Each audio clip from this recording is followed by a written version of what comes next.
for New Testament study for this quarter's lessons. Now, let's go pick it up in Judges in the appendices. These appendices have verbal relationships to the prior stories in Judges and also set the verbal setting for the book of Ruth. Since the book of Ruth is a pre-existing, pre-standing unit, we can assume that these stories were written with Ruth in front of the Deuteronomist. Listen carefully to what I'm saying. The Deuteronomist had Ruth in front of him as he wrote. The Deuteronomist knew that he was going to put Ruth next. Ruth was an ancient story, hundreds of years old by the time the Deuteronomist was constructing the history, and he had Ruth in front of him as he constructed the appendices. He constructed the appendices by breaking up the old book of Saviors into the new book of Judges. What was the last Savior in the old book of Saviors? Samuel. And where's the end of the book as it originally stood? Where is it now? It has hid itself off to 1 Samuel 7. Yes. He has broken up the old book of Saviors and deliberately constructed a new theological history centering around what places? Places. Dan, Bethel, Shechem, which is geographically exactly halfway between Dan and Bethel, and linguistically in this book, where is it? Exactly halfway between Dan and Bethel. What is his attitude toward Dan, Bethel, and Shechem? Bad. Bad? I know It's a little oversimplified. Say it again. Try it again. Dan, Bethel, and Shechem. What is his attitude toward Dan, Bethel, and Shechem? What? They're cursed, and you be destroyed. No, it's oversimplifying it. I'll say it again and see if you can catch it. What is his attitude toward Dan, Bethel, and Shechem? They're not the right temple. You're oversimplifying again. I'll try it again. We've read this book through, so you should be able to answer this. What is his attitude toward Dan, Bethel, and Shechem? Go to the center. And Shechem. What was his attitude toward Shechem? Positive or negative? Very positive. Who did it in? And who does he despise for doing it in? Samson. And need a foil, I'll give you one. Who did in Shechem? Who ruined it and turned it into the pagan Baal Berith place? Who was the most heinous character in the book? Abimelech. Yes. Is he a judge? Is he a judge? No. We made the point loud and clear and shouting that Abimelech is the hateful demon of the whole story. He's the one who almost destroyed the Federation, and in the course of it destroyed the Federation's capital. He nearly broke it apart. He nearly broke apart the various racial elements that made up the Israelite Federation. He was the anti-judge par excellence. He's the antichrist of the book. That's why he's at the center. This is an example of what we don't need. He's the antichrist. Yes, he masqueraded to be king. He was anointed falsely. To be anointed is to be the Christ. He's the antichrist of the book. Okay? I'm going to ask again now. What was his attitude toward Dan, Bethel, and Shechem? What can we say? Anyone? What? Good luck to him. No. Let's be precise. What was his theological attitude toward Dan and Bethel and Shechem? What does he think about Dan and Bethel? They were competitors of the real center. Competitors of the real center of worship. The real center of worship. And where is the real center of worship in Judges? Initially, it's where? It's Shechem. And then it's, what's the successor to Shechem? Shiloh. Does everybody write this down? It seems to be going over your heads. I don't care if you write it in your Bible, write it somewhere. I've been saying this every week for 10 weeks, and it's still drawing a blank. Shechem and Shiloh are the true places. Dan and Bethel are the calf temples. These be your gods, O Israel, who brought you up out of the land of Egypt. They are the opposite of the right place of worship. They represent a syncretistic system of worship. They represent what's wrong, and who has to straighten it out? Who has to finally come to straighten out this syncretism? Josiah. They are everything that Josiah must straighten out. Dan and Bethel. Who ruined Shechem? Who ruined Shechem? Abimelech. Who does Josiah have to straighten out? Everybody from Abimelech onward. Got it? What was his attitude toward Dan, Bethel, and Shechem? Shechem was a good place set up by God, the center of the tribal federation, the great federation that Joshua set up. It was the true site, and an antichrist came and ruined it. What was his attitude toward Dan and Bethel? They are the epitome of syncretism. They're bad. They're what's gone wrong. They're what's ultimately going to cause Israel as a nation to be destroyed. That's what the book of Judges is about. That's why we begin at Bethel, we go to the destruction of Shechem, and go to Dan. That's our literary structure. It's a chiasm. So what stands parallel to Bethel, where they're weeping for the violation of the covenant at the beginning? What stands parallel to their weeping at Bethel at the beginning? The setting up of the Dan sanctuary in Dan, which immediately causes the people to end up weeping where? Where are they weeping again at the end of the book?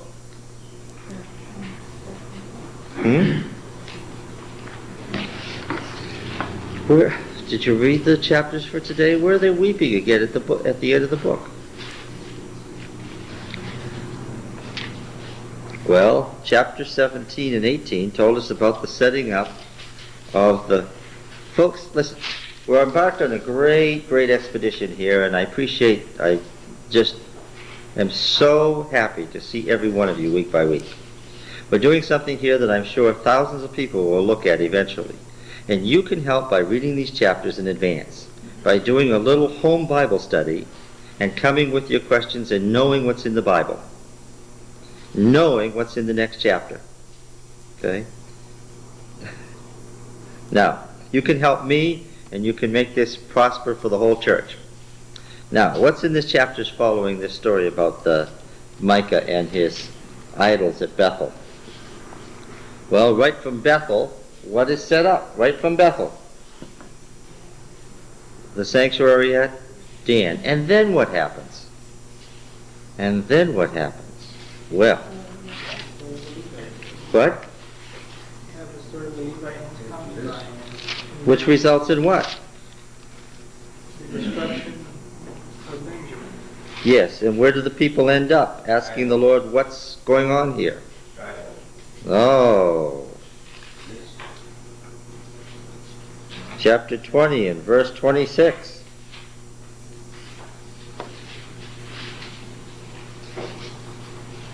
Where do they end up?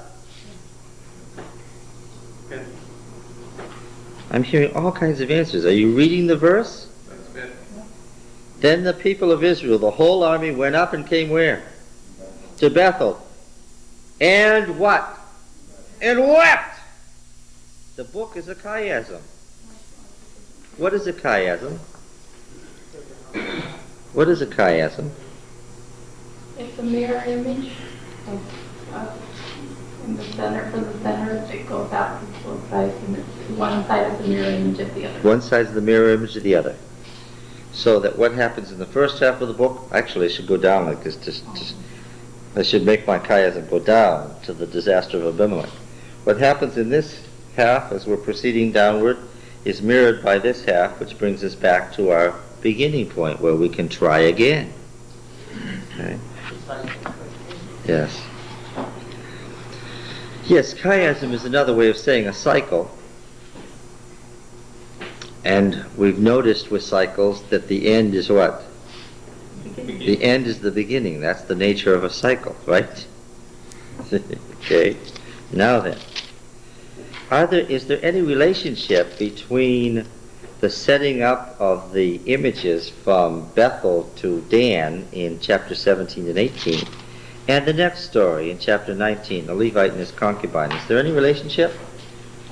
Can we name any literary relationships that there might be? Well, the introduction. In the introduction? There was no king in Israel. Everyone did. No, it doesn't say what you're. No, it doesn't intend to say that there. There was no king in Israel. It doesn't say the rest of it. Oh, does it say that anywhere in 17? In 18. Sounds something like the story of David. Well, let's stick to the topic. What is the literary relationship between 17 and 18? 7, 18, and 19, you're right. Well, yes, of course. We see in those days there was no king in Israel. Let's stick to, don't go no further. You see in chapter 18:1, in those days there was no king in Israel. What about chapter 17? There's the hill country of Ephraim. Oh, there's the hill country of Ephraim? You have a Levite that is A, journeying. a Levite journeying, yes. Anything else? The missing text is 17:6. We'll just not take any time on it. In those days there was no king in Israel. Every man did what was right in his own eyes. Yes, so there's a literary relationship there. It appears in 17, 18, and 19. There's a Levite, you say. He's journeying. Where's he journeying from and to in 17? He's journeying out of Bethlehem, going to wherever. He's from Bethlehem journeying north to the Ephraimite hill country. All right, what do we have in chapter 19?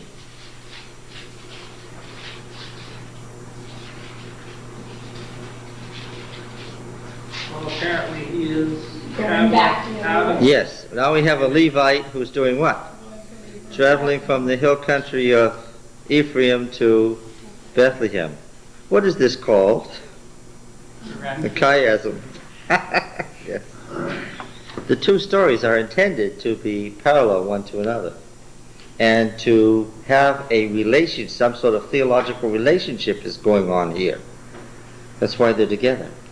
What could it be? Well, the other story was about Dan and Bethel and the two sanctuaries and they're getting set up and that problem. What could this problem be about? In those days there was no king in Israel.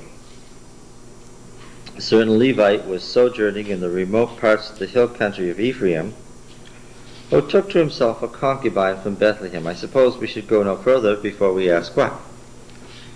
What question should we ask? Well, we've studied the position and role of Levites pretty thoroughly. We've looked at where Ephraim is and where Bethlehem of Judah is. What should we ask in this text that we haven't? What business is a Levite God taking in concubine? What's a concubine is the question. Okay. So, what's a concubine? No, I don't think it's a wife. Not a wife? Why do you've read this story before? Why do you think not a wife? His father-in-law also was the one. He's called her husband. Why isn't she called a wife? Ah, excellent question. If he's called the husband, why isn't she called a wife? They have that word. The word in Hebrew for father-in-law is the same word for son-in-law. So what the one man called the other man called him back. Same word. But, No, in Spanish, they have that kind of a thing. really? Yeah. Okay.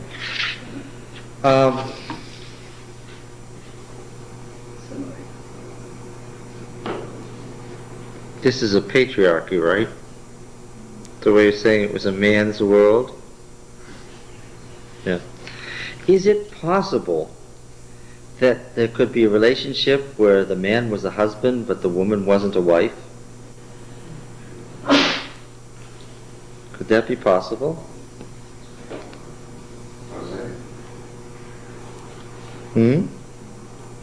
Jose is a good thing to bring in here, of course, because Jose is part of that northern prophetic background to the whole history. Well, what were some, we know as we read further, and this is sort of running ahead, but we know that various kings are said to have had wives and concubines. That in itself would indicate what? That there's some distinction between the term wife and concubine. Okay. So what's a concubine? Kind of like a secondary wife. A secondary wife. Well, who are some famous folks who had some? Solomon and David, you mentioned right away. Solomon had hundreds and hundreds, right? Yeah. Can you think of where this begins in the Bible? Where did we first run across concubines? Hagar. Hagar. Yes, she's called a Pelegesh, a concubine. What was her function again? Seems like a long time since Genesis, but what was her function again?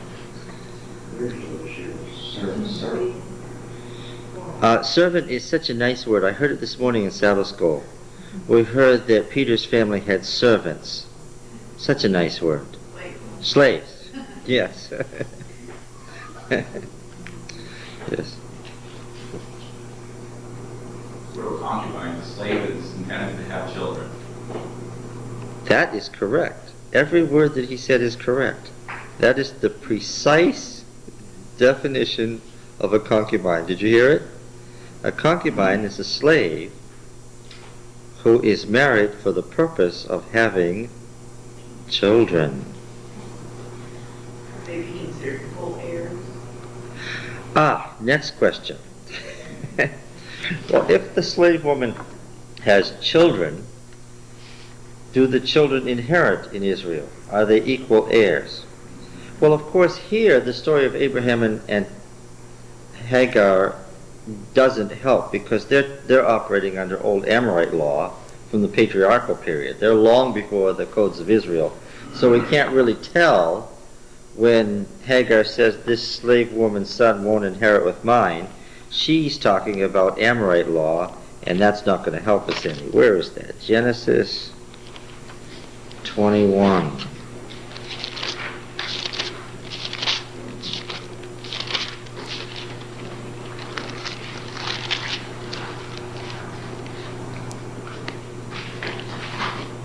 You use the term married. What sense were they married to? In the sense that they were husband and that the children were the children of that, were the legal heirs of that man and were considered part of the family, even if held in separate quarters. Now remember, this does not affect Israelite law, but it's interesting. In the birth of Isaac leads to the expulsion of Hagar.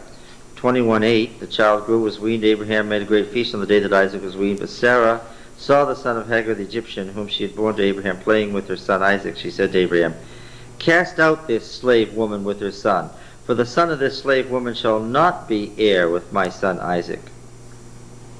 The thing was very displeasing to Abraham on account of his son. But he said, "Don't be displeased, go ahead." Why did Sarah have such firm control of things? No, because of the law. Because of the laws. Because of the law. Who was she? She was, legally, she was a princess from what? She was his His what? What's the key term here? equal. Not wife. That's not the key term. Equal. She was his sister, which in Amorite law meant she was what? She was equal to him.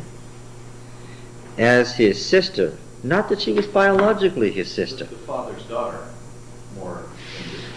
Well, but this is a covenant term in Amorite law. She may have had no biological relationship to him. The fact was she was his sister, meaning legally what? She was his equal. He had no independent rights apart from her under Amorite law. Not all wives under the Amorite system were sisters. A sister wife was someone who was of equal status. Okay. So that doesn't really tell us all that we want to know. It's interesting that Israel itself is the product of concubinage, isn't it? Yeah. Most of these children are children of concubines. Am I right? Yeah. So Israel itself certainly was familiar with this. What's the earliest of Israel's laws? Where do I find the earliest of Israel's laws?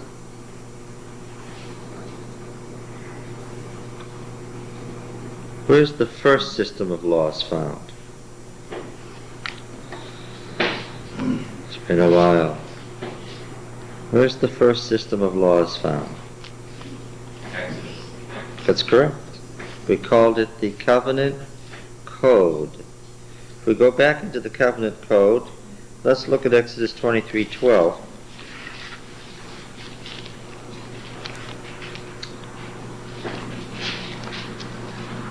Don, this isn't what you said you were going to do today. I started out that way. All right. Do you remember how P loves every law he can find on the Sabbath? P loves every law he can find about the Sabbath. Why? Somebody say again, why P loves every law he can find about the Sabbath? What's the great revelation at Sinai? The Sabbath. The revelation of Yahweh as Creator God. Verse 12. 6 days you shall do your work, but on the seventh day you shall rest, that your ox and your ass may have rest, and the son of your concubine and the alien also may be refreshed. Interesting. All right. Now, there is actually a section in chapter 21. Let's look at chapter 21, verse 7.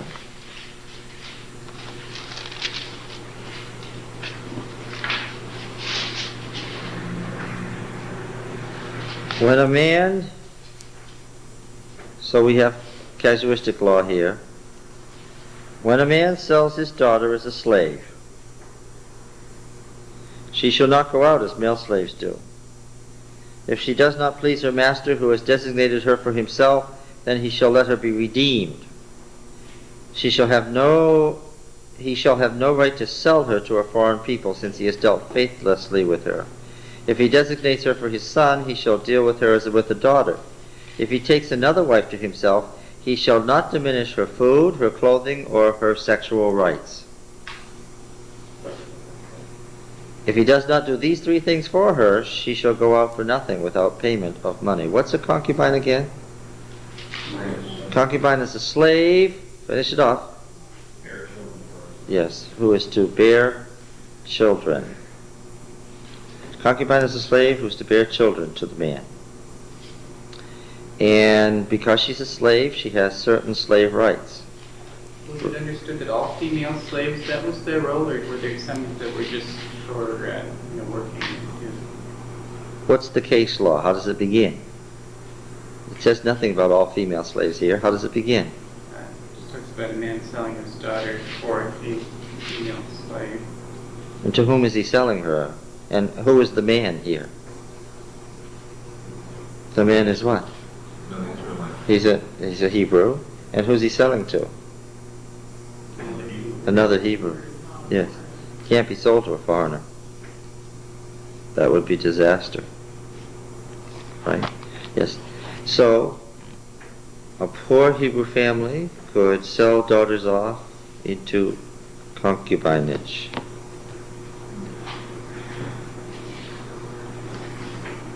Well, it's much better than being sacrificed, isn't it, Don? It's much milder than the laws of human sacrifice, so we're not at all surprised.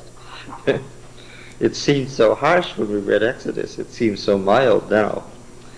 Okay. So now that tells us some interesting things about this Levite. Tells us some interesting things about her father. All right. I should presume then that the concubine's family must be what? 4. Okay, now we're going to read. His concubine became angry with him, and she went away from him to her father's house at Bethlehem. What verse were you starting? The next verse, which is verse 2. We were in verse 1 and we stopped to ask what is a concubine. And his concubine became angry with him, and she went away from him to her father's house at Bethlehem of Judah. Mine says she committed adultery against him. Yeah, that's a technical term, for she left him. Doesn't mean she was a prostitute. It means she left him. Because what is the term for divorce when divorce is conducted by a female? Well, before you jump in, can a female divorce her husband? No. No. Therefore, however awful he is, if she leaves, what? That is adultery. Got it? That's female divorce.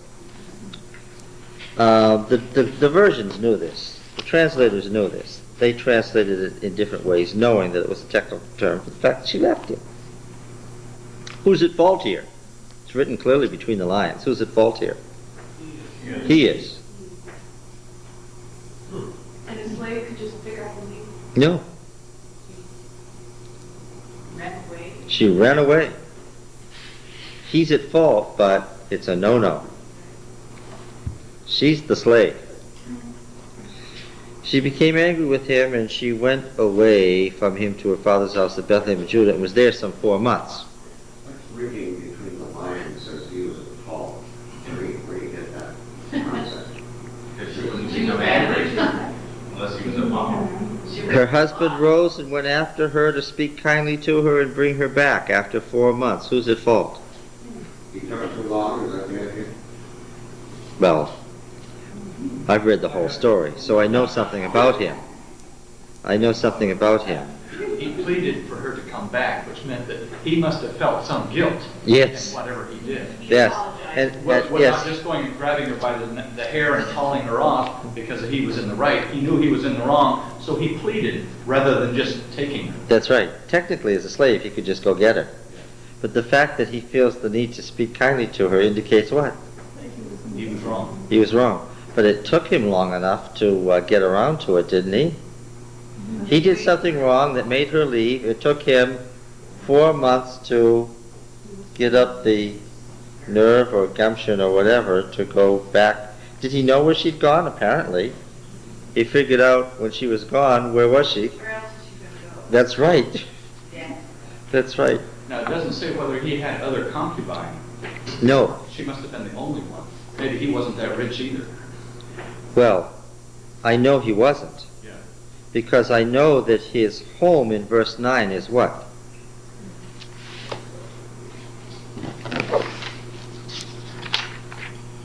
What does your version say? You may not say the right thing, but take a crack at it. What does it say in verse 9?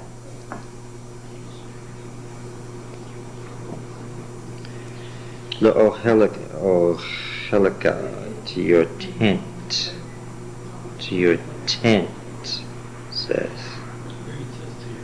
To your house. Well, that's way overstating it. It says to your tent.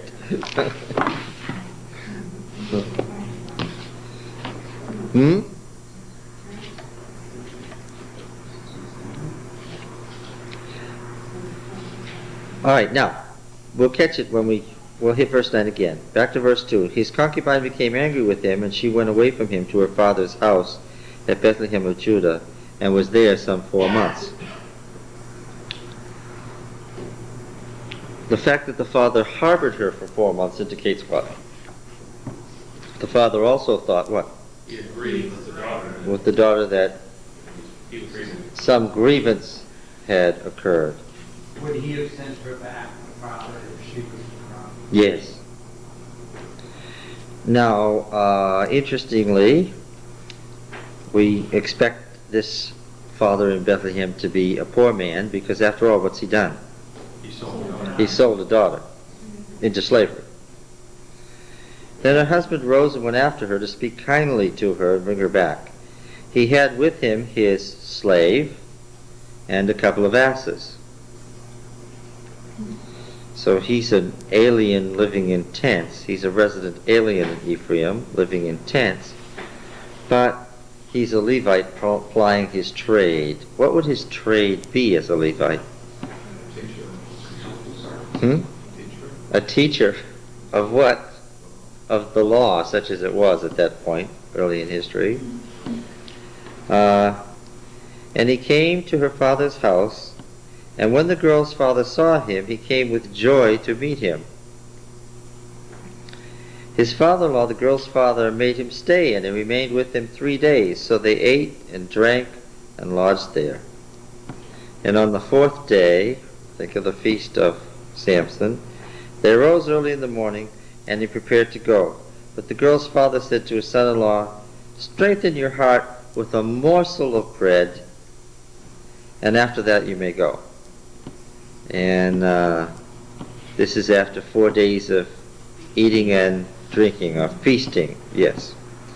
A word that's never used for eating a meal. It's what? They've been eating and drinking for 4 days. How are they doing now? And so the father-in-law says, "One more morsel of bread." So the two men sat and ate and drank together. The girl's father said to the man, "Be pleased to spend the night and let your heart be merry." What kind of, is this tirosh? Is this grape juice they're drinking? It doesn't appear to be grape juice, yes. Well, the father couldn't have been too bad off to eat and drink for 4 or 5 days. Oh, that's one of the great ironies of the story. Yeah. What was this man doing? Selling off his daughter into slavery. What kind of an indication do we have about the man? Greedy, sure. Apart from that, that's sort of a common theme in Judges. But apart from that, what is his class? What's his social standing?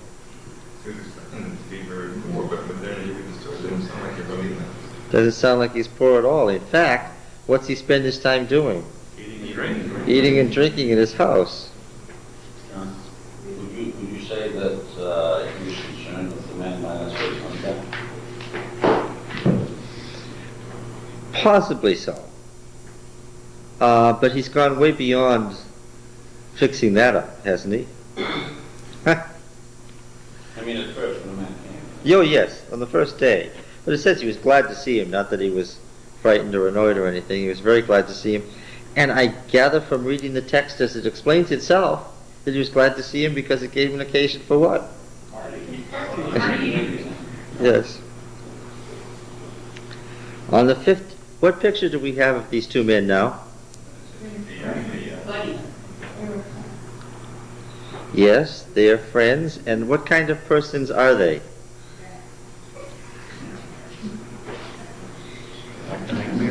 What? They like to make merry. So far, all they've done together for 5 days is what? Eat and drink and get drunk and be merry. Now, socially, was there any significance to him selling the daughter off to a Levite? Well, some Levites were quite poor, we find as we read on in the story, and others were not, depending on whether they were attached to a shrine. What have we just found out about Micah's Levite? You get along pretty good. For a better deal. Yes, he waited for a better deal, and did he get one? And he became quite wealthy, implying his trade as a Levite. Then could we say that he wanted him to stay and make merry so that his daughter might get pregnant? Oh, I'm sure. That is running all through the story. That's the purpose of concubinage, is to produce children. And what has not happened yet? No children. No children. Or at least she's not pregnant yet. Yes. Evidently, she's only been married a few few months. A short time, apparently. You get the idea that this is a new relationship that wasn't working.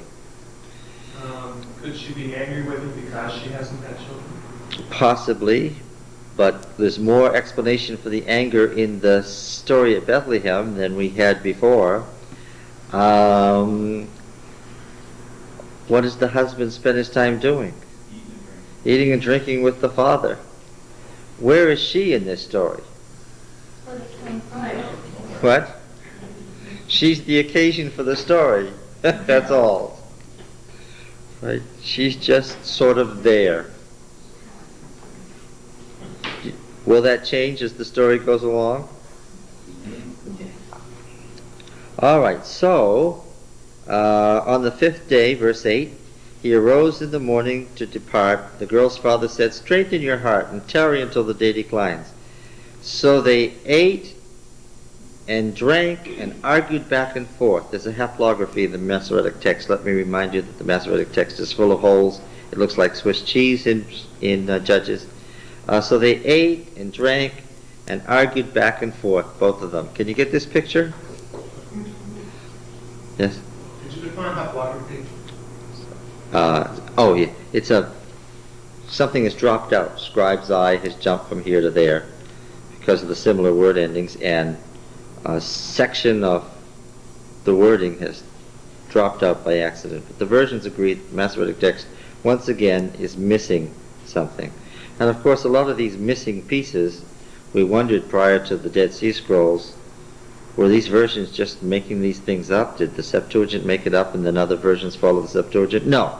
Now we have Hebrew originals that are better or fuller than the Masoretic text that shows that, yes, this was the Hebrew original.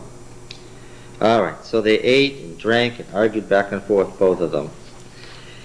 And when the man and his concubine, his slave, rose up to depart, the father-in-law, the girl's father, said to him, "Behold, now the day has waned toward evening. Pray tarry all night. Behold, the day draws to its close. Lodge here, and let your heart be merry. Tomorrow you shall be busy yourselves with your journey to go to your tent." There's the word tent. But the man would not spend the night. He rose up and departed and arrived opposite Jebus, that is Jerusalem. So he's made it the 6 miles from Bethlehem to Jerusalem. He had with him a couple of saddled asses, and his concubine was with him. When they were near Jebus, the day was far spent, and the slave said to his master, "Come now, let us turn aside to this city of the Jebusites and spend the night in it." And the master said to him, and here's the sentence full of irony, "We will not turn aside into the city of foreigners who do not belong to the people of Israel, but we will pass on to Gibeah," the next thing north on the central mountain range road, the one that runs along the ridge, right up the central mountain range. He said to his servant, "Come, let us draw near to one of these places and spend the night at Gibeah or at Ramah." So they passed on and went their way, and the sun went down on them near Gibeah, which belongs to Benjamin. And they turned aside there to go in and spend the night at Gibeah. And he went in and sat down in the open square of the city, for no man took them into his house to spend the night. What's the problem there? The law enjoins what? Strict hospitality. The first person who saw them, no matter who they were, should have said what? "Come spend the night with me." Now 20 people passed. How many invitations should they have had? 20. Yes. Behold, an old man was coming from his work in the field at evening. The man was from the hill country of Ephraim, and he was sojourning in Gibeah. See, they're in southern Benjamin. The men of the place were Benjaminites. He lifted up his eyes and saw the wayfarer in the open square of the city. And the old man said, "Where are you going, and where have you come from?" He said to him, "We're passing from Bethlehem of Judah to the remotest parts of the hill country of Ephraim, from which I come. I went to Bethlehem of Judah, and I'm going to my home, and nobody takes me into his house." Now listen to you. "We have straw and provender for our asses, with bread and wine for me and your maidservant and the young man with your servant. There's nothing lacking." Well, he probably got all this where? We got it from his father-in-law, but he presents himself how? To the old man. is well off, that this would be a good thing to do, to take me in. The old man said, "Peace be to you, I will care for all your wants." The old man, see, this is a greedy person. He's trying to bribe him because he thinks the old man is offering him hospitality for what reason? To get money, to get wealth of some sort. But the old man says, "I will care for all your needs." He's saying, I didn't ask to find out if you would give me something. Only don't spend the night in the square. Verbal relationships to what?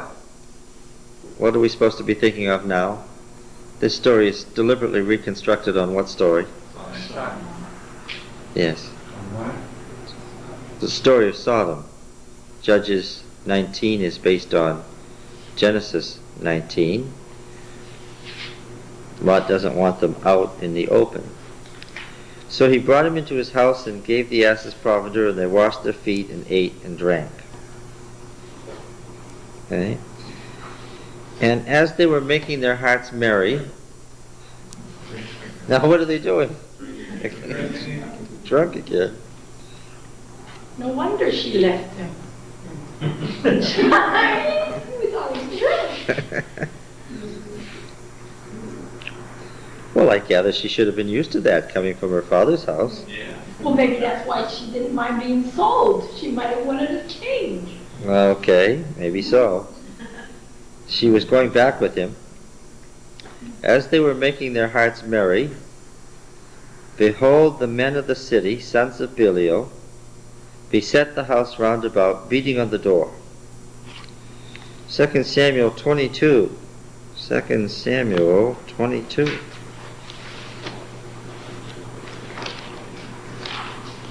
A passage that's also found in the Psalms.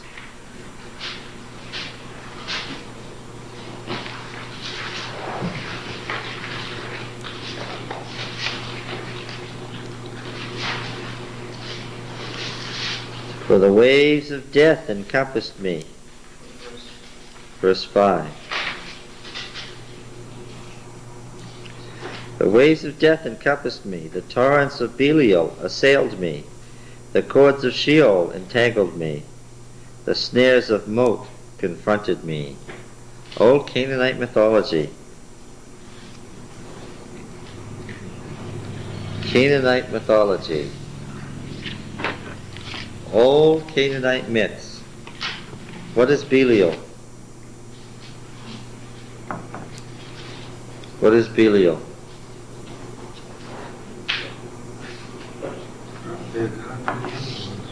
Yes, one of the gods of the underworld. Now, what characterizes the underworld as opposed to the upper world? Can you say? The underworld is characterized as evil. Chaos. Chaos is the point. Chaos. The upper world is order, and the underworld has chaos. They're the two things balancing themselves. That which comes from the underworld leads to what? To chaos. That's why Belial is dragged in here. Sons of Belial are what? People who, riotous. Yes. If there are sons of Belial around, there's going to be some sort of chaos. Okay. Behold, men of the city, sons of Belial, beset the house round about, beating on the door. They said to the old man, the master of the house, "Bring out the man who came into your house, that we may know him." Quoting Genesis 19 exactly. Okay. So, what do they want now, exactly? They want the Levite. To know being a typical phrase for sexual intercourse, they want to rape him. But they don't want to just rape him. This is a story about Genesis 19. What did they want to do with the two men who came to Lot's house? They didn't want to just rape them. That was only part of the story. What did they want to do? They wanted to murder them. Yes. Use them in their religious festival. Yes, it was an act of human sacrifice involving sexual rituals. What were they going to get from doing this, besides the fun of rape? What were they going to get? Power and fertility. The power, the fertility of that person, or those persons. Why would it be more desirable to rape, mutilate, and ultimately murder a man than a woman? More power. Yes. Do you think they saw the slave, the concubine, the asses, and all the goods and said, here's a man of unusual fertility, let's get him? So these folks from Gibeah have become Canaanized, right? Yeah. Not just a rape, because a rape doesn't kill you. Might not be pleasant, but it doesn't kill you. And the men of Sodom didn't intend just to rape the two men. They intended to mutilate, torture, and kill. That's what was going to happen here. The man, the master of the house, went out to them and said to them, no, my brethren, do not act so wickedly, seeing that this man has come into my house. He makes his argument on what basis? On what law? The violation of the law of hospitality. Well, we might mention some other laws that would occur to us, but the law that comes to his mind is the basic one, more basic than anything else, the law of hospitality. Do not do this vile thing. Behold, here are my virgin daughter and his concubine. So we have two, as we have the two daughters of Lot. Let me bring them out now, rape them, and do with them what seems good to you. Recalling the phrase, every man what? Did what was right in his own eyes. Rape them and do what seems good to you. But against this man do not do so vile a thing. Is anybody unhappy with this wording? What does he say? Sharon, this doesn't bother you any, does it? I will not say a word. Oh, that's... It's terrible. What did she just say?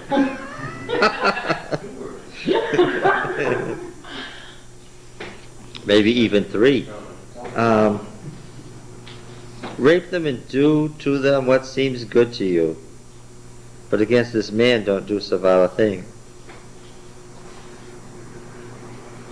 It's a man's world, wasn't it?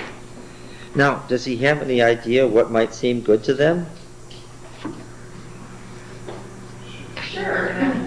Yes, he lives there. Why did he not want them in the street? Yeah. He thought that he had solved the problem. But the men wouldn't listen to him. So the man seized his concubine and put her out to them. Which man? The man that took them in, that took him in. No. No. No. Every time the story identifies somebody other than the husband, the Levite, he's identified by a title. Oh, okay. So The man throughout, just the man, is the Levite. He threw his concubine out to them. Well, how important has she been to him so far?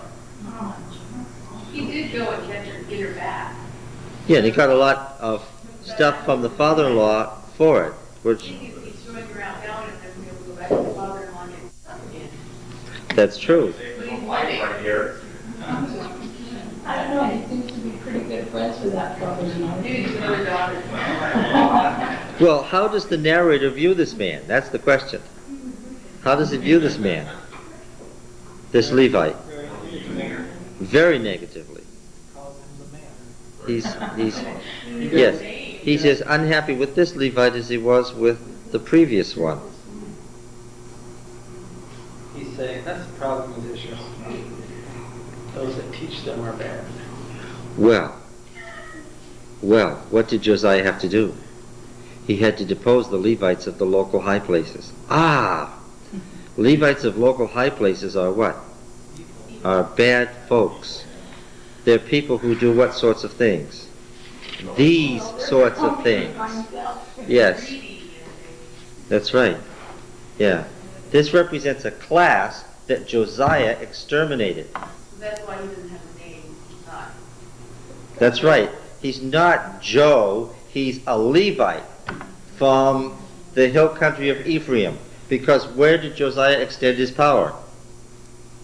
Over the old northern kingdom. And what did he depose? The priesthood of the high places of the northern kingdom. Because, says the Deuteronomic historian, it was on account of those places that what? That Israel was destroyed. So there's a lot going on in between the lines here. Now then, so the man seized his concubine and put her out to them, one of the great moments in the Bible. And they raped her and tortured her all night until morning. He's making a theological point, but while he's making it, we can sympathize with the woman who was tortured to death in this story. And as the dawn began to break, they let her go. And as morning appeared, the woman came and fell down at the door of the man's house where her master was till it was light. And her master rose up in the morning, and when he opened the doors of the house and went out to go his way, behold, there was his concubine lying at the door of the house with her hands on the threshold. He said to her, "Get up, let's go." He was too drunk to even see. Well, the next morning's the next morning. What does he say? Get up, let's go. So, she's been raped all night. What's his response? Forget about it. Let's go. Is it a problem? Isn't it a problem in his mind? Get up, let's go. But there was no answer because she was dead. Yes, Key Metha has dropped out of the Masoretic text, but that's okay. Write it in because it's part of the original story. He said to her, get up, let's go. But there was no answer because she was dead.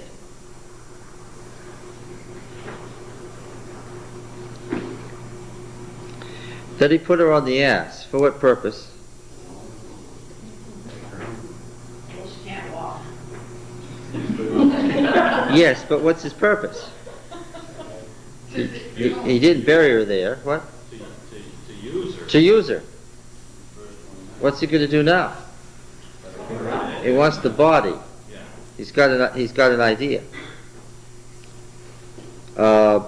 This is a means of self-promotion. He sees a chance to promote himself here. And what's he going to promote himself to? Well, we'll see in a moment. Then he put her on the ass. The man rose up and went home, and when he entered his house, quotes, he took a knife, and laying hold of his concubine, he divided her according to her bones into 12 pieces, and sent her throughout the territory of Israel. 1 Samuel 11:7. Yes.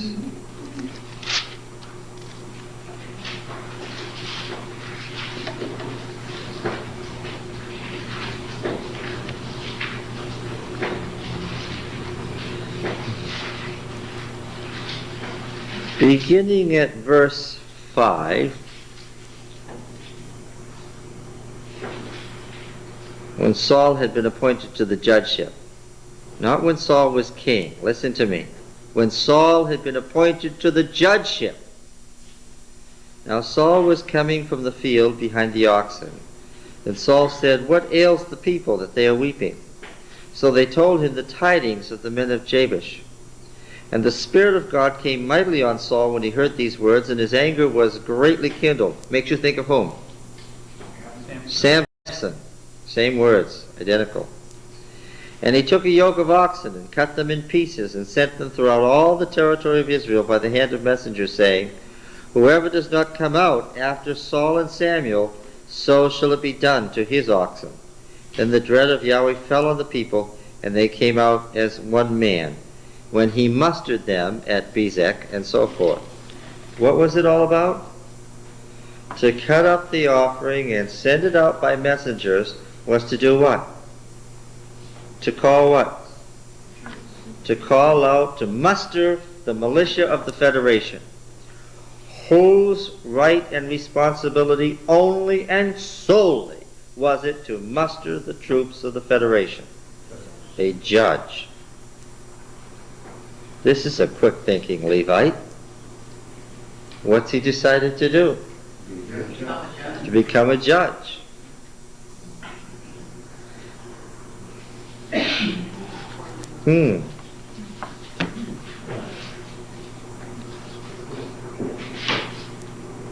Now he's a Levite. He makes offerings, and we get the impression that he has no more problem cutting up his concubine than what? Cutting up an animal sacrifice. Why did the master of the house protect the chief of knowing for He protected the man, but he wasn't interested in protecting the concubine. Or his virgin daughter. Right. Yeah. The evil would fall on him if the law of hospitality was violated, but he didn't see the law of hospitality as extending to the women. But his virgin daughter wasn't. No, but she didn't get it. But he offered. Doesn't mean period. So he sent her throughout all the territory of Israel, and all who saw it said, Such a thing has never happened or been seen from the day that the people of Israel came up out of the land of Egypt till this day. Consider it, take counsel, and speak. Now they're saying this to each other. Where are they? Where are they? They're speaking together. They're in council. And all the people came out from Dan to Beersheba, including the land of Gilead. And the congregation assembled as one man to Yahweh at Mizpah. Has he succeeded in mustering the troops? Yes. Yes. And the chiefs of the people, the corner posts of the people, it says literally, of all the tribes of Israel.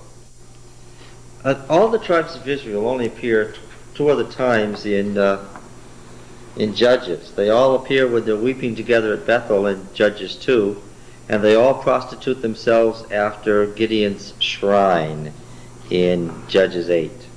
It's the only time they cooperate together, all of them. And here. All presented themselves in the assembly of the people of God, 400 what? What? Thousand. Was it clans or thousands? No, clan is not the word. Contingents. Military contingents. Units or 40,000 units? I know we've done it that way before. This is, I'm glad I wrote this on the board. This is still puzzling to you, isn't it? We're going to straighten it out in a moment. It's military contingents. And there were 400 of them? All sword-bearing contingents. That doesn't mean that that's all the contingents there were, right, in Israel. But there were 400 sword-bearing contingents. Now the Benjaminites heard that the people of Israel had been mustered at Mizpah. Now the people of Israel said, Tell us, how was this wickedness brought to pass? Who are they speaking to? The Levite. He suddenly has become what? The most famous person in Israel. He pushes her out. I just, But nobody knows that. Well, let's see if he'll mention it. They've just asked him what happened. Let's see how he describes it. I came to Gibeah that belongs to Benjamin, I and my concubine, to spend the night. All the details leading up to this event are what? Are missing. Yes. And the Baalim of Gibeah, the Baalim of Gibeah, the Baalim, the word Baal, the lords of Gibeah. Did everybody get it? The lords of Gibeah rose against me. The King James doesn't imply that at all. Mine is the men, they sound like the whole council. The Hebrew is, What? it is the Baal. Oh, Richard, I don't make it up. I'm sorry I said that last night. Dawn? Somebody said where I got all that information. I said I made it up. Now I'm never going to live that down. What does it say in verse 5, Richard? It's the word for men is the Baal. Mm-hmm. The construct form. Like the masters or lords. The masters or lords of Gibeah. Baalei Gibeah. Now look. The Baalim, the lords, implies what kind of men were they? These were the leaders, the elders. The leaders, the elders, the most important people, the big shots. One translation translates as the big shots of Gibeah. But our narrator has said what? Some worthless. It was some sons of Belial. Right? What? He's embellishing the story. He's altering it to make Gibeah look what? Much worse. Yeah. All right. And the lords of Gibeah rose against me and beset the house round about me by night. They meant to kill me, and they raped my concubine so that she's dead. And I took my concubine and, oops, we've passed it. yeah. What? He never said anything about it. He did. What did he not mention? These men and judges are all, What? all like that. Did they finish with us? No. He doesn't mention that he pushed her out. He didn't mention the pushing her out? Yes. They raped my concubine and she's dead. Then I took my concubine and cut her in pieces and sent her through all the country of the inheritance of Israel, for they have committed abomination. Toeva. This is a good Levitical word, isn't it? They've committed abomination and wantonness. I like his religious talk. He knows when to use the right religious words. Is he a religious man? Go back. He's a teacher, so he should know whether he uses them or not. Well, maybe he's religious without being spiritual. Yeah. Yeah. Behold, you people of Israel, all of you, give your advice and counsel here. What does he intend will happen now? Revenge as opposed to justice. Justice is the wrong answer. Who else had tried to use the tribal militia for his own private purposes? Gideon. Yes. And there are obvious relationships to that story here too. And all the people arose as one man. So they were stampeded by this. What should they have done? They should have asked a few more questions. But see, since he was talking to only men, if some women would have been there, they might have asked. The right questions. Yeah. They would have been allowed. I don't know, there were some women in the Old Testament that asked anything. I think they understood the women and pushed her out. If they had been precise about justice, what should they have done? Judge this man. Well, and Yeah, interviewed witnesses of where it happened. The servant was there. The old man whose house. very good. What does Deuteronomic law require? Mouth of two or three. It requires a minimum of 2 agreeing witnesses on all details. And then who should they have been looking for? Our author is very clear about this. Who should they have been looking for? They should have been looking for those sons of Belial. And what should have been the result? Those men should have been summarily executed. And after that was done, what else should have happened? This man should have been done. Well, you think he deserves some kind of punishment for his part in all this? I guess not. She was his slave, so he could do whatever he felt like. That's true. That's true. But what they shouldn't have done is listen to him. Is that right? That's what our narrator thinks. To rise up as one man to be stampeded by half the story. And has he let us know that there's only half the story? Oh yes, he's made it clear that this isn't the whole story. Saying, we will not any of us go to his tent, and none of us will return to his house. They're making an oath in Yahweh's name. Oath sworn to Yahweh must be kept, the law says. But now this is what we'll do to Gibeah. Catch it? What we'll do to Gibeah. Not what? What we'll do to these worthless, these sons of Belial. We'll go up against it by lot. We will take 10 men of 100 throughout all the tribes of Israel, 100 of 1,000, 1,000 of 10,000 to bring provisions for the people, that when they come they may requite Gibeah of Benjamin for all the wanton crime which they've committed in Israel. So all the men of Israel gathered against the fortress, united as a single man. Is that good? Is that good? This is a misuse of the Confederacy. It makes you think that they wanted beforehand to do something to give you. This was a long-term hatred rather than just one tiny little thing. There happened to be something about Benjamin that was significant that will come out momentarily. The tribes of Israel sent men through all the tribe of Benjamin, saying, what wickedness is this that has taken place among you?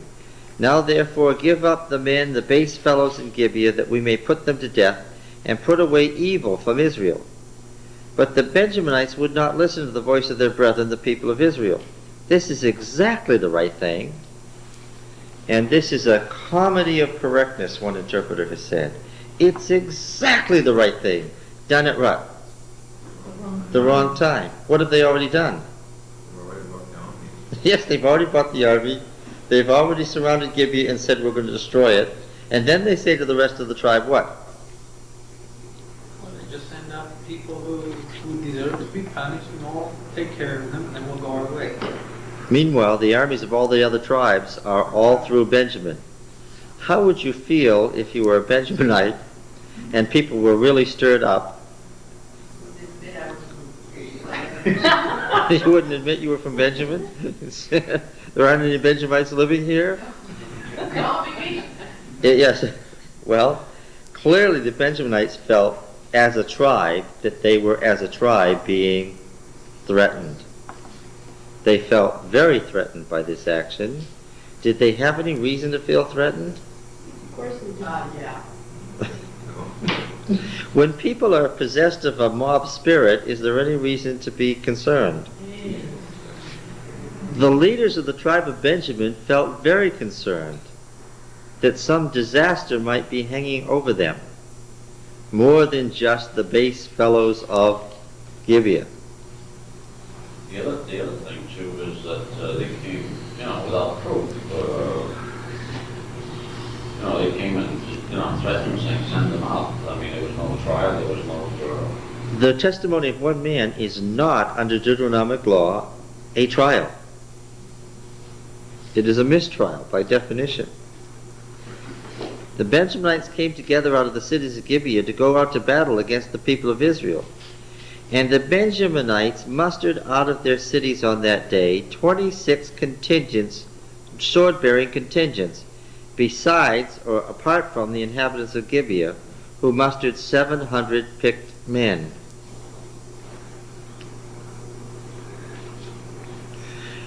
All right, now, they have 26 contingents, which results in 700 warriors.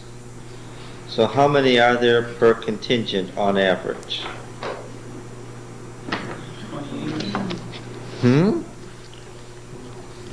Well, what am I going to do? I'm going to take 700 and divide it by 26. Is everybody following? Yeah, 40.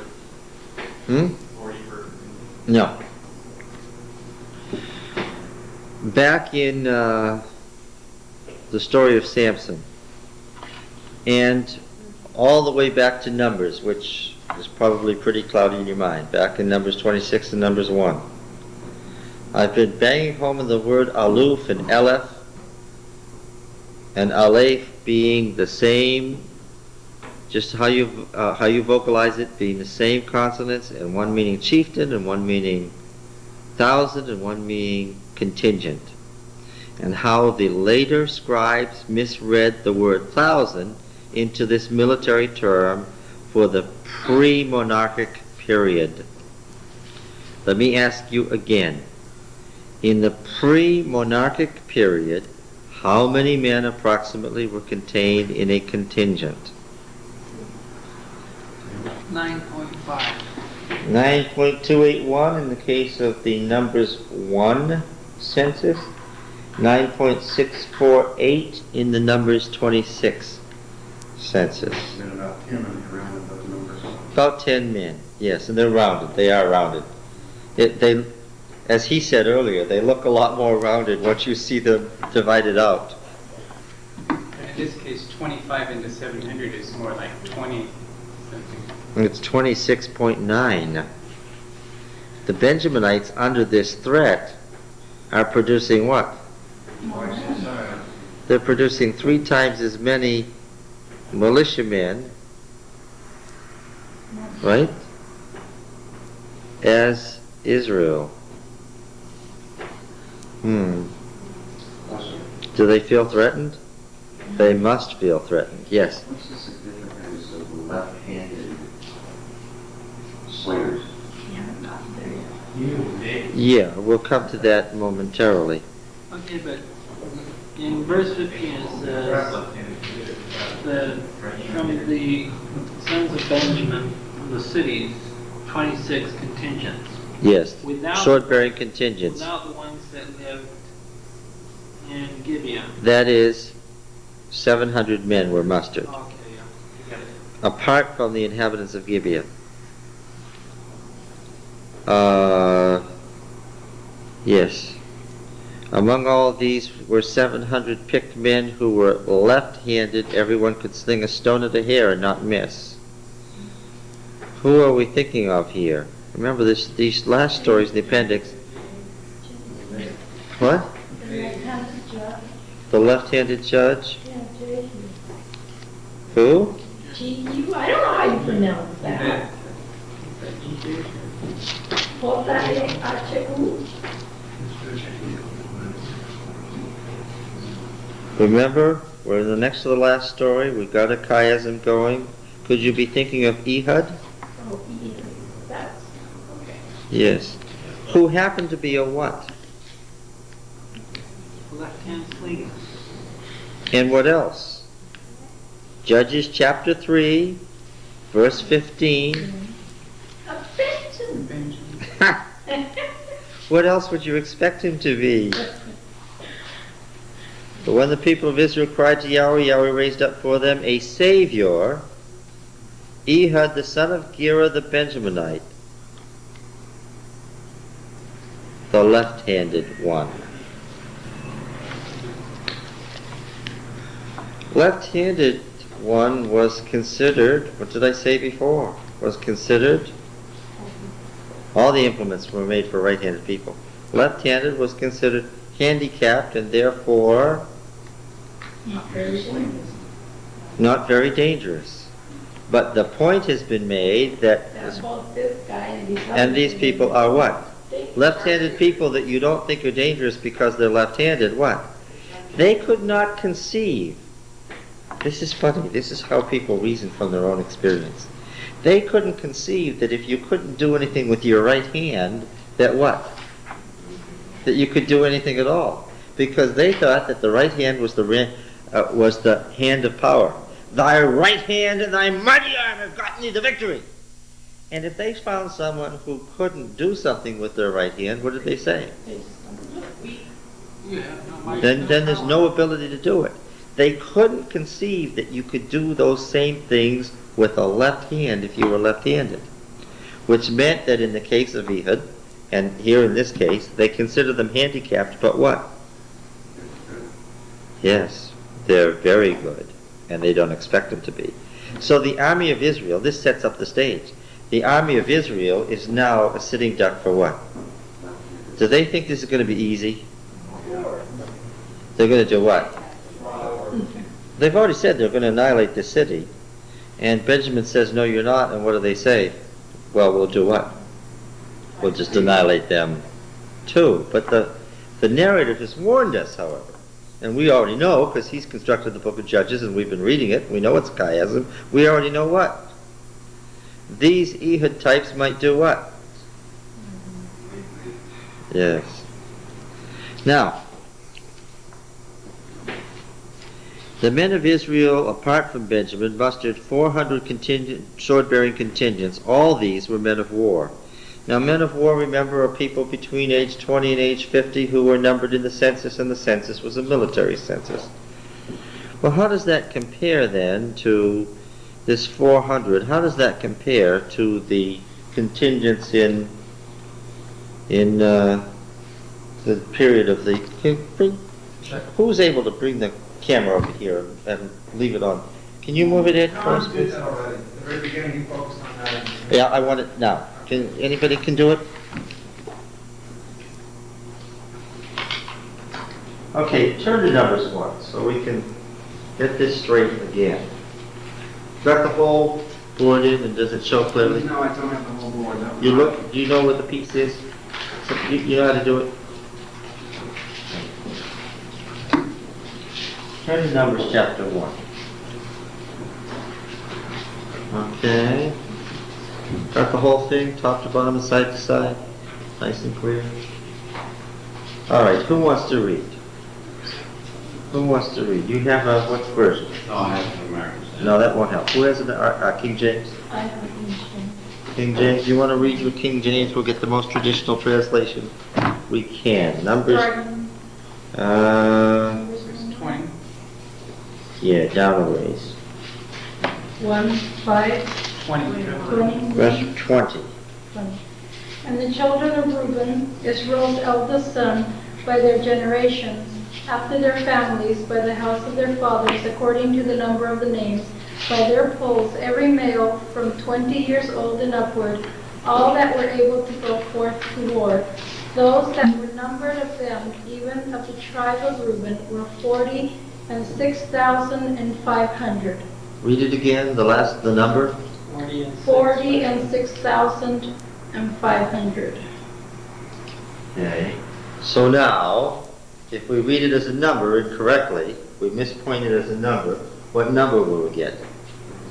46,500. But the word is not a word for thousand. One more time. The word is not a word for thousand.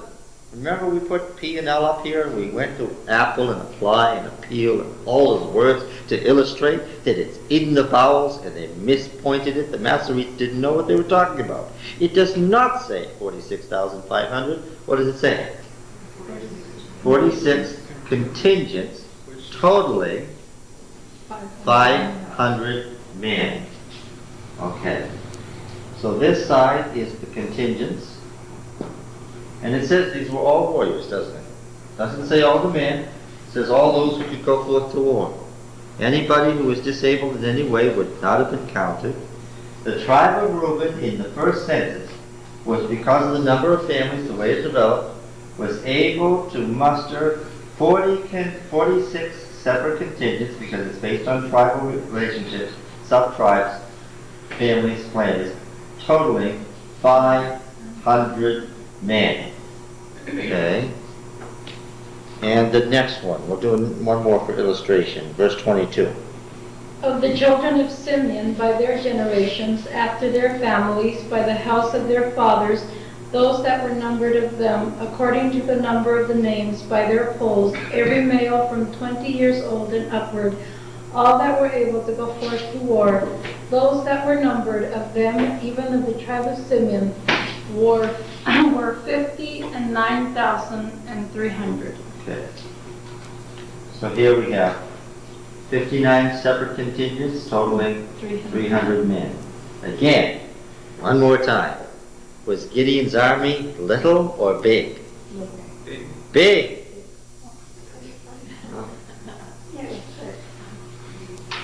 In fact, Richard, was it as big as or bigger than the Midianite army? Bigger. Bigger than. Yes. And had the higher ground.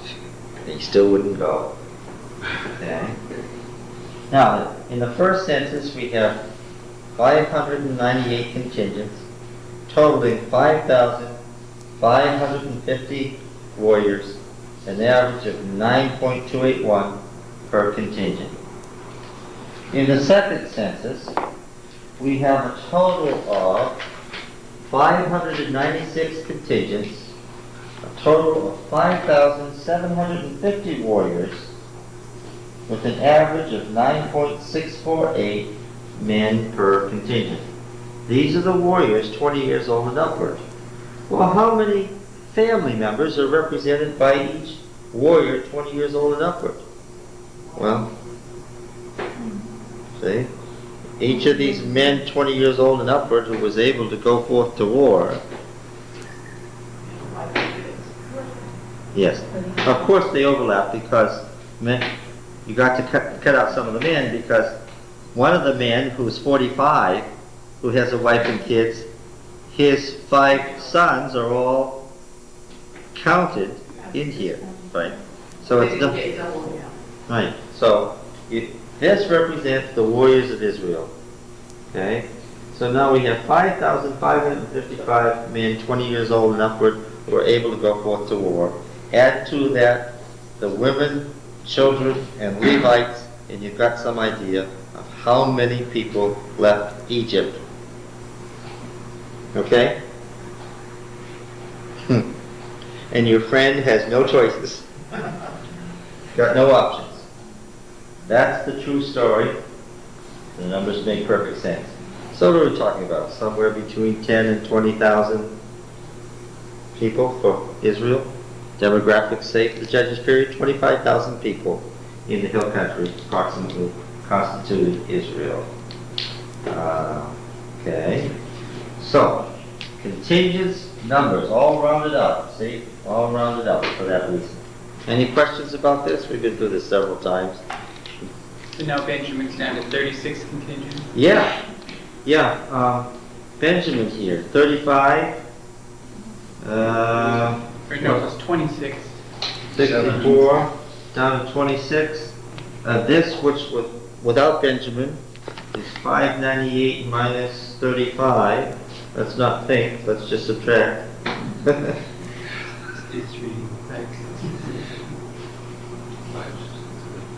Okay, and this number has dropped to 400 in our story. Right? Same thing over here, 596 minus what's Benjamin's number? 45. 45? Yeah. 551, and this is dropped to 400 in our story. Benjamin's number has gone down too. It's a loss of 30%. You were saying this was sword-bearing, so were there other contingents that might have been non-sword-bearing in this? It'd be like archers, maybe. Yeah. But, however, we still have a serious loss here from these censi to the story in Judges. Now these 700 chose the men that are left-handed wouldn't normally be chosen because they would be considered handicapped, so these are added. But that was the point. The people in Benjamin relied on their left-handed fighters for an obvious reason. It was deceptive. Well, even though the Benjamites had fewer contingents, they had more people, 700 as a, or your, How do you reconcile that? Pardon?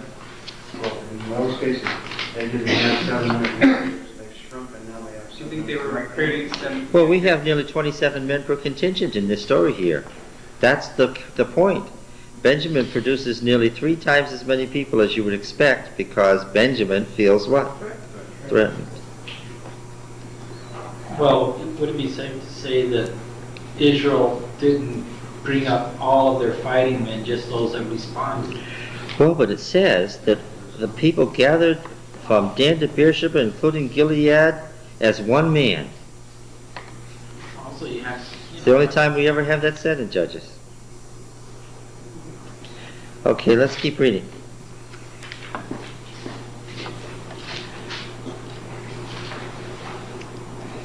Everyone could sling a stone at a hare and not miss, verse 17. The men of Israel, apart from Benjamin, mustered 400 contingents, sword-bearing contingents, all men of war. The people of Israel arose and went up to the shrine. For us, Benjamin, out of your Bibles, Beth-el means the shrine. We've been told that they are at Mizpah. We're told later they left Mizpah and went to Bethel. They aren't at Bethel here. They are at the shrine at Mizpah. The people of Israel arose and went to the shrine and inquired of God, which of us shall go up first to battle against the Benjaminites? Is there any problem with it? Where does this question come from? Beginning of Yes, this is what? This is the first verse. With an interesting alteration. After the death of Joshua, the people of Israel inquired of Yahweh, who shall go up first for us against the Canaanites? And here it's what? They're going to get an answer. God's going to give them an answer. Listen carefully.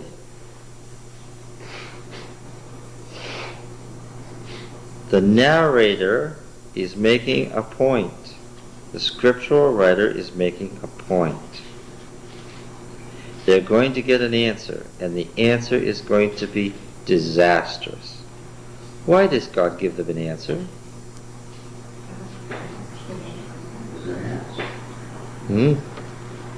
What question did they ask? Who goes first what?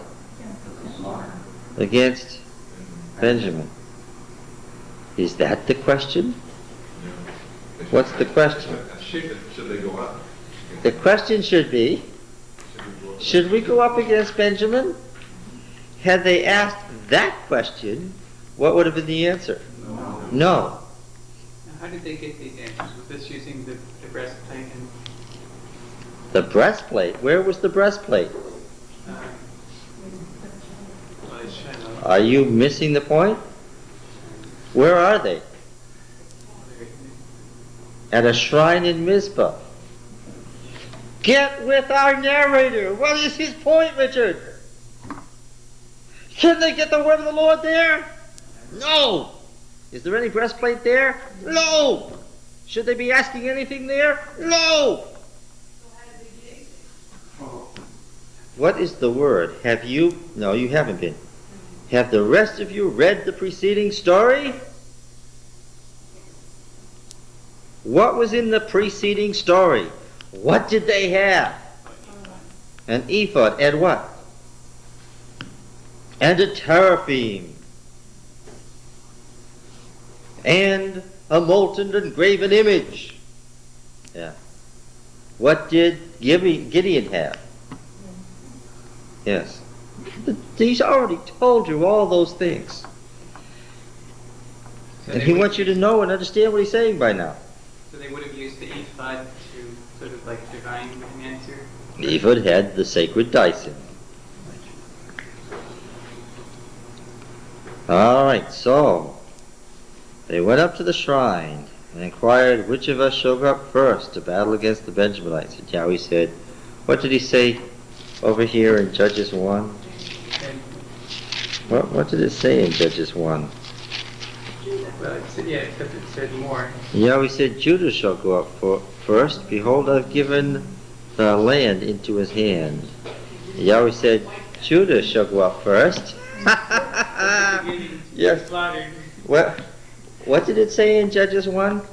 Judah shall go up first. Behold, I have given the land into his hand. What's the answer to the question here? Who should go up first against the Benjaminites? What's the answer? Judah. It's very deliberate. Very deliberate. What's missing? Yeah. Then the people of Israel rose in the morning and encamped against Gibeah. And the men of Israel went out to battle against Benjamin. The men of Israel drew up the battle line against them at Gibeah.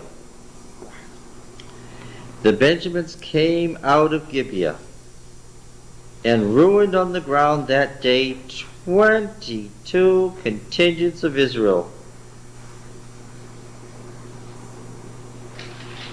They disabled 22 contingents.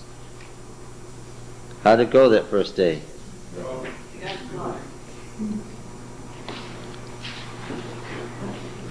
But, It's just 220 people, not 22,000. well, it ruined on the ground doesn't mean they were all killed. It means that 22 contingents were disabled. There was enough people killed and injured that 22 contingents were out of action. 22 out of 42. Out of 400. 22 out of 400. Verse 22. But the forces of Israel, notice the use of the word people in verse 22. What does it mean? Been down this road many times. When you see in this context, what does it mean? It means forces, right? Seen this many times.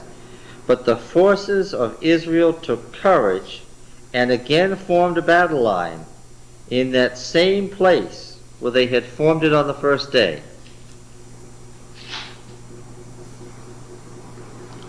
And the people of Israel went up to the holy place, says in the Septuagint, which is correct, and wept before Yahweh until evening. And they inquired of Yahweh, shall we again draw near to battle against our brethren, the Benjaminites? And Yahweh said, go up against them. I wouldn't have even asked the question. If I sent the army of Israel against Benjamin and they won, you know what I'd say? That's it. Something's wrong here. It doesn't say that the Benjamites lost any. No. So the people of Israel came near against the Benjaminites the second day, and Benjamin went out against them out of Gibeah, and fell to the ground, ruined on the ground, 18 contingents of the people of Israel. All these were men who drew the sword. Now how many contingents of Israel have been disabled? 40 out of 400. They have now a disable of 10%. This is ruinous. You can't lose 10% of your forces in 2 days and do what? And continue. Without inflicting any damage on the enemy. Yes. Yes. What have they managed so far? They've managed to lose 10% of their forces without any damage to Benjamin. And wouldn't you at this point say, But don't you think they were sort of not smart? I mean, first they sent out 22. First they sent out 22 and they were all slaughtered, and the second day they only sent out 18. Why didn't they send out like double the amount to see if it would, help any? But they only sent out less. Or is that they just lost less? they just lost less? But look, what had they thought was going to happen? They thought, remember they looked at the Benjamites as what kind of people? Left-handed and therefore disabled. One reason they were so hep to go to war with Benjamin was what? They thought of Benjamin as a defenseless little tribe. They couldn't do anything about it anyway. And it's that attitude that's being punished. Right? This is a misuse of the whole system. That's typical of what he has to say about the judges.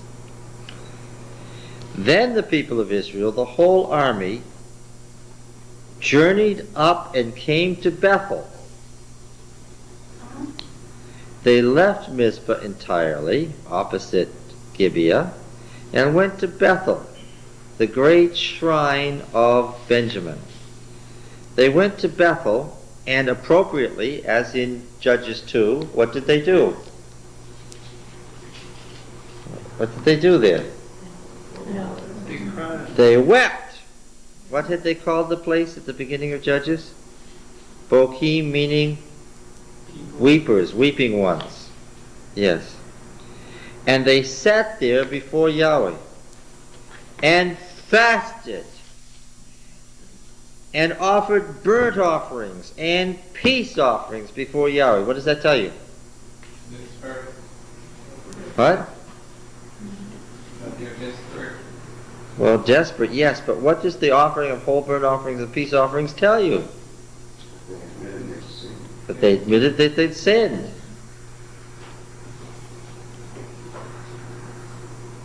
Remember, Yahweh's the judge in the book of Judges. Yahweh the judge. Remember that's his title? Now, why is it okay to go to Bethel this time? Why is it okay this time? Because the ark. Yes. The people of Israel inquired of Yahweh, for the ark of the covenant of God was there in those days, at that time, and Phinehas the son of Eleazar the son of Aaron ministered before it in those days. What's it doing there? I thought it was at Shiloh. Or wasn't it at Gilgal? Wait a minute now. I'm getting an ark headache. I thought it was at Gilgal. Then I thought it was at Shiloh. It was at Shechem for a while, and now it's at Bethel. What? Yes. Yes. As I explained when I explained the fall festival, and we spent 6 hours looking at the fall festival, what did the ark do? The ark, by its very definition, is what? Is movable. What did the ark do? It moved around. Yes. Well, had it been at Shechem and at Shiloh and at Gilgal? Yes. Now it's here. It says it was there at that time. Now, is this kind of in the same way that Samuel traveled around? You've got it. Samuel traveled on a circuit. And now you know something. He wasn't alone. What went with him? The ark. Yes. Isn't this fun? All right. And saying, shall we yet again go out to battle against our brethren, the Benjaminites? Attitude change. Or shall we cease? And you can tell they're voting for what? They're voting for ceasing. And Yahweh said, get it. Go up, for tomorrow I'll give them into your hand. God's the judge. He does whatever needs to be done under various circumstances. So Israel set men in ambush. Do you have a margin in your Bibles with cross references? Those who do, what chapter do you see? Joshua what? 4. Do you see any other Joshuas? 8:16. Anything else? Any other Joshuas? 8:19, 8:14, 8:15, 8:19, 8:20, Read 13. What does it tell you? These cross-references are word for word identical. Long passages of these battle reports are identical. Identical. The battle report is identical to the description of how they conquered Ai. The words are so long and so intricate and so clearly a repetition that the one's literally dependent on the other. Either how they conquered Benjamin here is drawn almost entirely from the battle against Ai in Joshua 8, or the story of the conquest of Ai has been made up from the story of the conquest of Benjamin. Anybody want to hazard a comment? I was first. I was first, and this is copied from it? King James Version doesn't give you a clue. I mean, it talks from the very beginning that they were at Bethel, they were at house of the Lord. Oh, that's right, that's right. Don't misunderstand me. I'm saying that there are two stories in the Bible that are virtually identical in wording, with unusual terms and phrases, with military terms, with unusual syntax, so clear that we know they're battle reports. And one battle report has been used to produce a different story. And I'm asking what you think. Do you think the story of Benjamin is the original story and the story of Ai was made up based on it? Or was the story of Ai the original story and the story here about Benjamin made up on it? What do you think is the original? Well, let's just read. So Israel set men in ambush round about Gibeah, and the people of Israel went up against the Benjaminites on the third day and set themselves in battle array against Gibeah, as they had at other times. The Benjaminites went out against the people and were drawn away from the city, and as at other times they began to smite and kill some of the people in the highways, one of which goes up to Bethel and the other to Gibeah, and in the open country about 30 men of Israel. 30 men of Israel. That accords exactly with what we've been saying about contingents and number of people killed, right? They didn't kill 18,000 people the day before and 30 today. About 30 have been. So this does not look good. The Lord had promised this was the day to deliver them. The Benjaminites said, "They are routed before us," as at the first. The men of Israel said, "Let us flee and draw them away from the city into the highways." And all the men of Israel rose up out of their place and set themselves in battle array at Baal Tamar, the palm tree of Baal. And the men of Israel who were in ambush rushed out of their place west of Geba. And there came against Gibeah 10 contingents of picked men from all Israel, and the battle was hard. But the Benjaminites did not know that disaster was close upon them.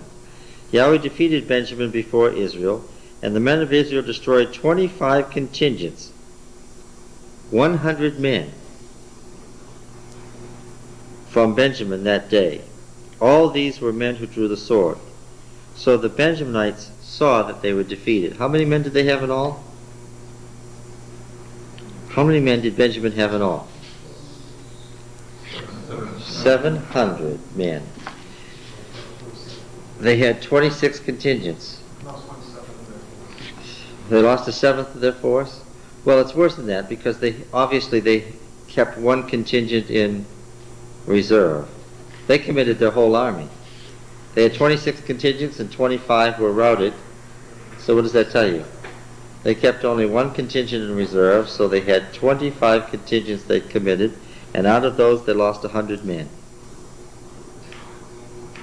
Right? So they had something less than 700 men committed.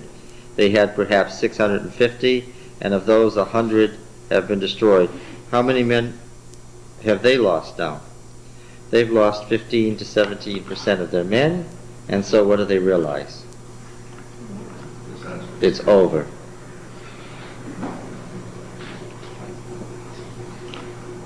So the Benjaminites saw that they were defeated.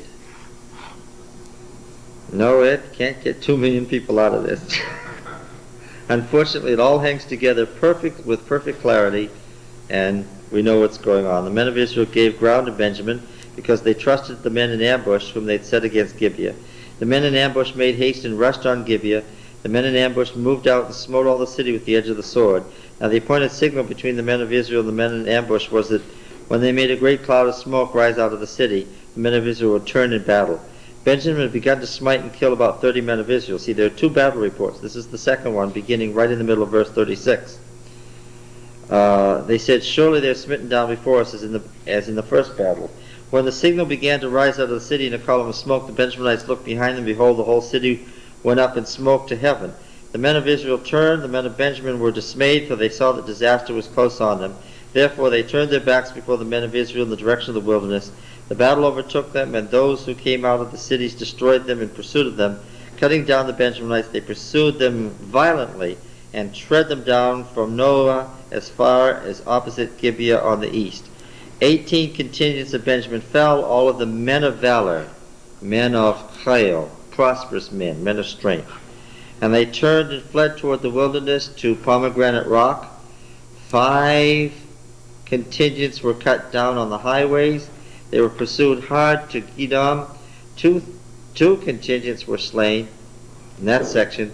So all who fell that day were 25 contingents that drew the swords, all of them men of valor, but 600 men. 100 fell, they had 700 in all. How many were left? 600 were left. 600 men turned and fled toward the wilderness to Pomegranate Rock, and abode at Pomegranate Rock about 4 months. The men of Israel turned back against the Benjaminites and smote them with the edge of the sword, men and beasts and all that they found. Now what are they doing? They're using the harem, which is for cities, for pagan cities that will teach you pagan ways, and doing what?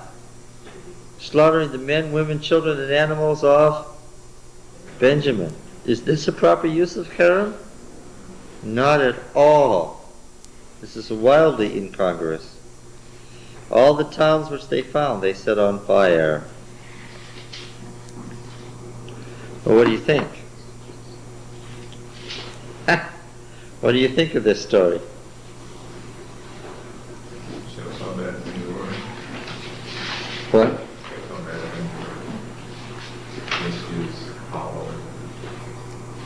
The Federation's structure was susceptible to what? To abuse. And here it's been abused by a Levite who is a manipulative individual who, to further himself, has stampeded them into a civil war. But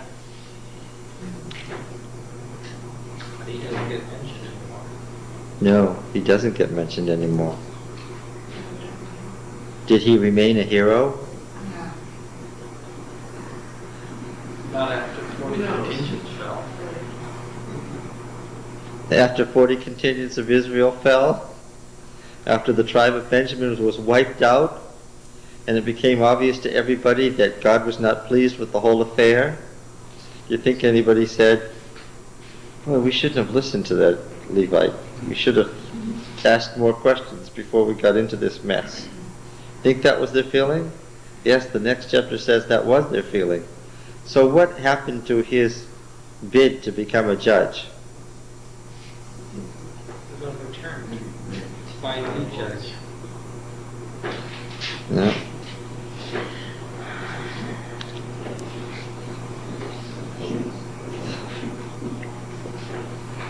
Where do you get the real answers?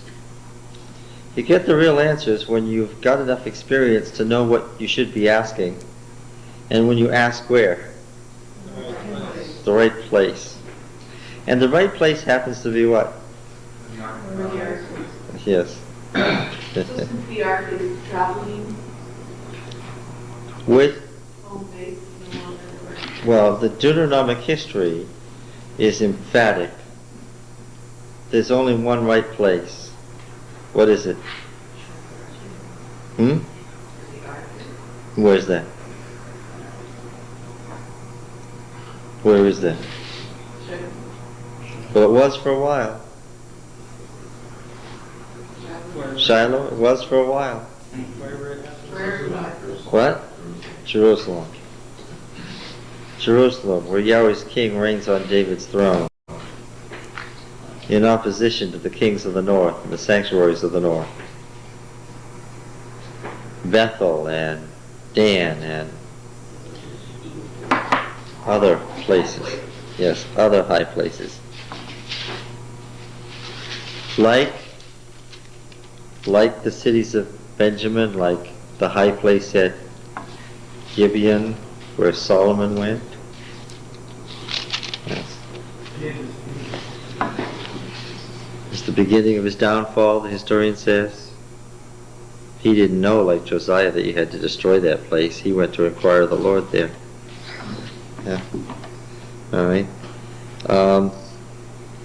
All of these, this whole thing, this whole appendix has a theological purpose, doesn't it? So he's only partially talking about the Levite, his concubine, and the Levite and his image and Micah. What's he really talking about?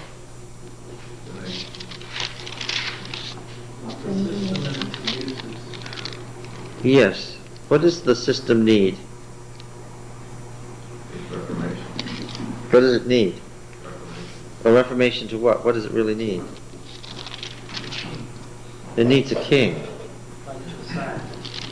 It needs a king, but then when we get kings, what are we going to find out, do you think, from the historian? The kings generally are rotten. What? As rotten as the churches. What is? Yes. So what does it need? It needs the right king. Yes, the Reformation king. And when we get to the end of the story, what's he going to tell you? We have finally found what? What was needed all along. The right king. Yes. Okay, let's just take a few minutes. Leave it on. Let's take a few minutes now. We'll take the next story next time. The story of the judges isn't over yet. He has more to say.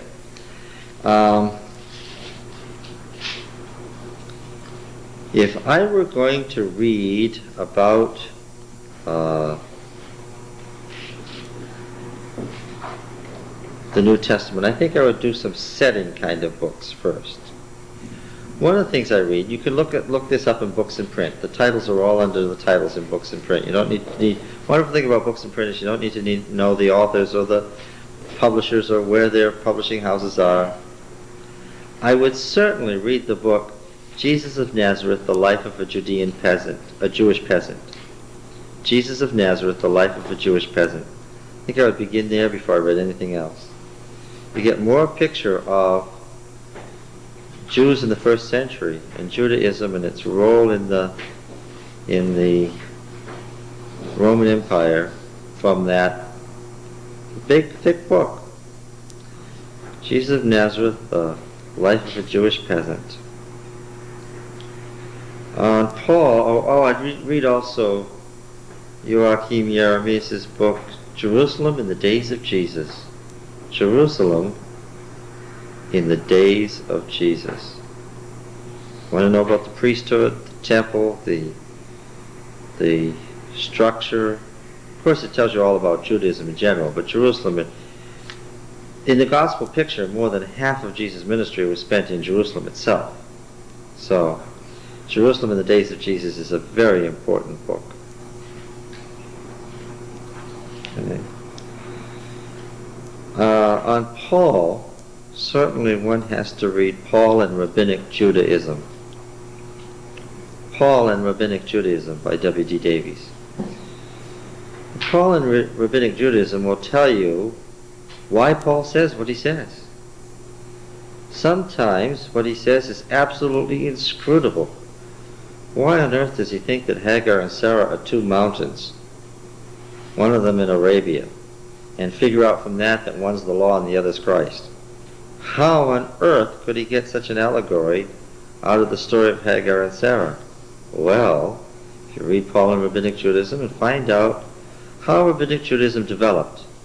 Rabbinic Judaism developed because of Christianity. And how did the rabbis use the Old Testament, and why?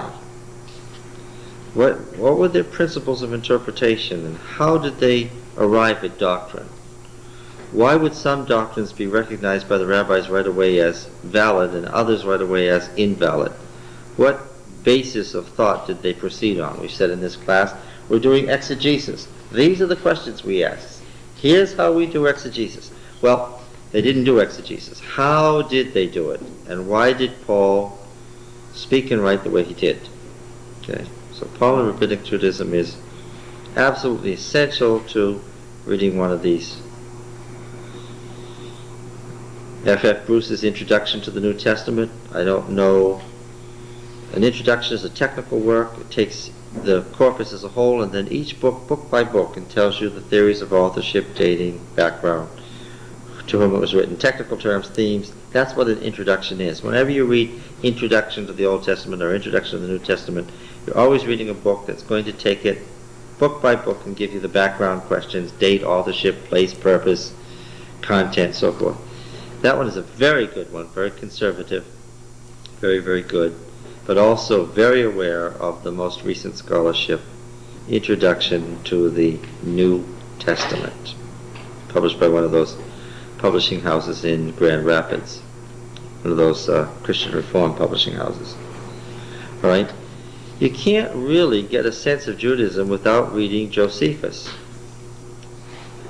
Both Antiquities of the Jews and the Great Roman Jewish War. You know Josephus, the Jewish general who fought in the Roman Jewish War and then went over to the Roman side, and then was ever after supported by the Flavian house, the successive emperors of the Flavian house, and wrote this great compendium so the Roman world would understand Judaism better, the Antiquities of the Jews, and the Great Roman Jewish War.